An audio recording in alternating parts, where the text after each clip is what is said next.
Hey guys, welcome to Tutorial Guru. Today we'll be learning how to remove a pair from your watch list on your TradingView app. And now let's dive right in.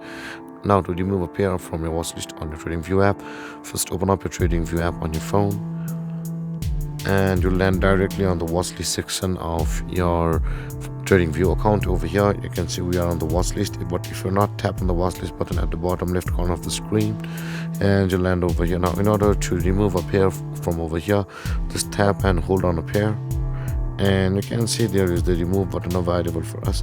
Tap on the remove button and tap on delete, and this way guys you will be able to remove a pair or a particular stock which you're watching on TradingView.